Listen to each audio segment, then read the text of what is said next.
Los llamados terians, o fenómeno conocido internacionalmente como teriantropy, constituyen una subcultura contemporánea en la que algunos jóvenes manifiestan identificarse, parcial o simbólicamente, con determinados animales. Este fenómeno debe analizarse con rigor conceptual, evitando tanto la burla como la simplificación, pero también sin renunciar a una lectura crítica desde la psicología y la antropología cultural. Vivimos en una época caracterizada por la fragilidad de referentes sólidos, por la crisis de autoridad y por la inestabilidad de estructuras familiares. En ese contexto, ciertas expresiones identitarias pueden interpretarse como manifestaciones simbólicas de conflictos internos no resueltos. Cuando un joven afirma sentirse o representarse como un animal, no necesariamente estamos ante un trastorno clínico, pero sí ante una construcción identitaria que merece un análisis profundo. Desde el punto de vista psicológico, la identificación simbólica con un animal puede entenderse como un mecanismo de proyección. El animal, especialmente el doméstico como el gato o el perro, suele representar vulnerabilidad, necesidad de cuidado, búsqueda de afecto y dependencia protectora. En muchos casos, el animal es percibido como un ser que recibe amor incondicional, atención constante y protección sin exigencias complejas de responsabilidad moral. Si examinamos el fenómeno desde la teoría psicoanalítica, podríamos interpretar esta identificación como la exteriorización de deseos inconscientes de protección, abrigo emocional y seguridad afectiva. Es probable que algunos jóvenes que adoptan estas posturas hayan experimentado carencias afectivas, inestabilidad familiar o dificultades en la consolidación de su identidad personal.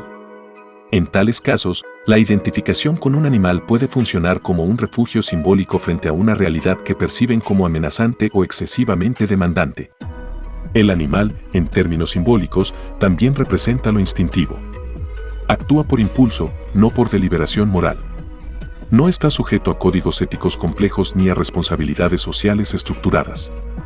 Cuando una persona asume una identidad animalizada, podría estar, consciente o inconscientemente, buscando escapar de las exigencias normativas, de la presión social o del peso de la responsabilidad. En algunos casos extremos, si la persona pierde contacto con la realidad objetiva y afirma literalmente ser un animal, podríamos estar ante una distorsión significativa del juicio de realidad que requeriría evaluación clínica. Sin embargo, no todo fenómeno subcultural puede clasificarse automáticamente como psicótico. Es importante distinguir entre simbolismo identitario y ruptura psicopatológica con la realidad. Sociológicamente, es más frecuente observar estas expresiones en adolescentes y adultos jóvenes, etapas vitales caracterizadas por la búsqueda de identidad y la necesidad de pertenencia. En generaciones marcadas por la sobreprotección o por la ausencia afectiva, puede surgir una dificultad para tolerar la frustración, asumir límites y aceptar responsabilidades.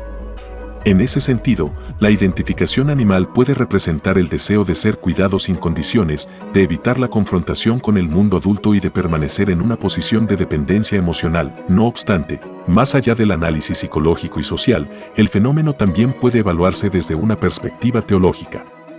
La antropología bíblica afirma que el ser humano no es simplemente una criatura biológica más dentro del orden natural.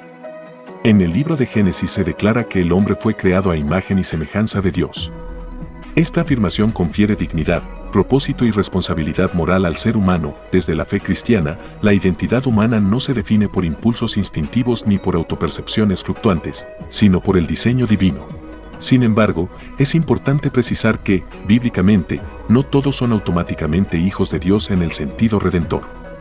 La Escritura enseña que la filiación espiritual se recibe mediante un encuentro personal con Jesucristo. En el Evangelio según Juan, capítulo 1, versículo 12, se afirma: «Mas a todos los que le recibieron, a los que creen en su nombre, les dio potestad de ser hechos hijos de Dios». Este versículo subraya que la verdadera identidad se consolida en la relación con Cristo. Reconocerse como hijo de Dios implica aceptar la dignidad, la responsabilidad y el llamado moral que ello conlleva.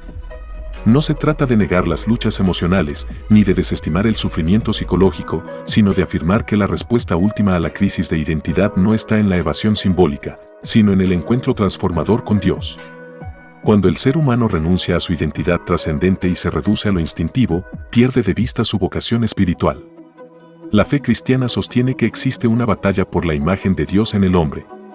Distorsionar esa imagen, trivializarla o reducirla a lo meramente biológico implica desdibujar la grandeza del propósito divino. Por ello, más que condenar o ridiculizar, el llamado es a comprender, acompañar y orientar.